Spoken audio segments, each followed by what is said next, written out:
In die boek Openbaring is daar een getal wat al vir eeue lank mense laat kopkrap en selfs laat stry, en dis die 144.000. So, vandag gaan ons bietjie dieper delf en kyk of ons hierdie groot geheim kan ontsyfer. Goed, kom ons spring sommer dadelik weg met een van die skrif se mees blywende raaisels. Die vraag is dit 'n letterlike getal? Is dit 'n simbool of iets heeltemal anders?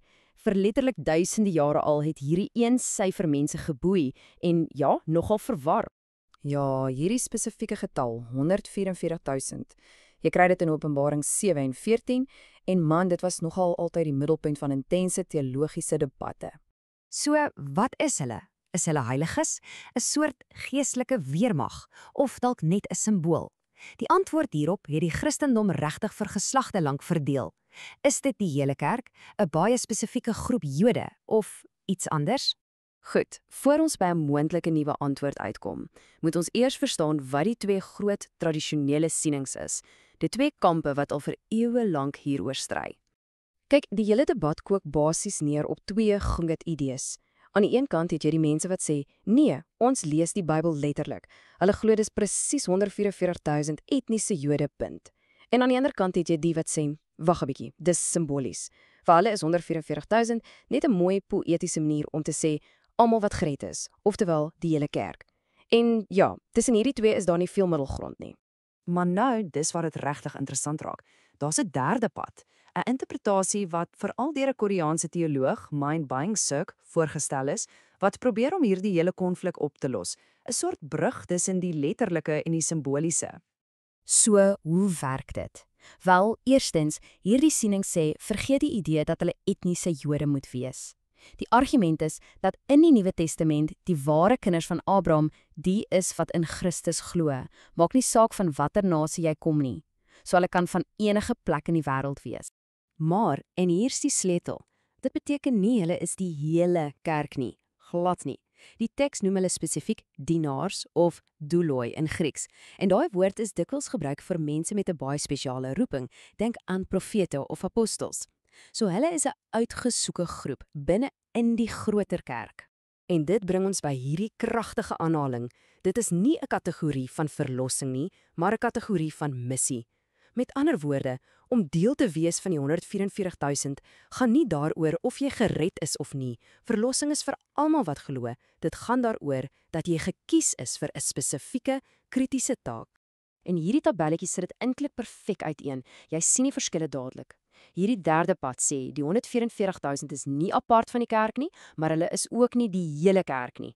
Hulle is 'n gespesialiseerde taakmag, 'n sendinggroep binne die kerk met 'n baie unieke doel. So, as hulle dan 'n spesiale taakmag is, wat presies is hulle missie? Wel, hierdie interpretasie maak 'n baie direkte en eintlik nogal dramatiese koppeling met 'n ander groot raaisel in Openbaring. Die teorie is dat die 144.000 eintlik die kollektiewe twee getuies is, waarvan ons in Openbaring 11 lees.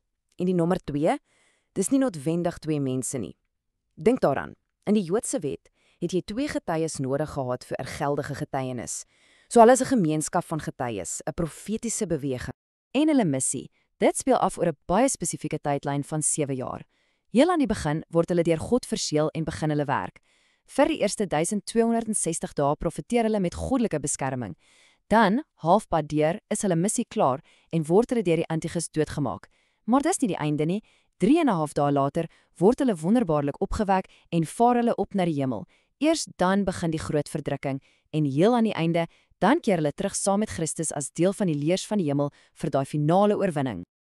Goed, so ons het nou gekyk na die wat en die hoe van hierdie teorie.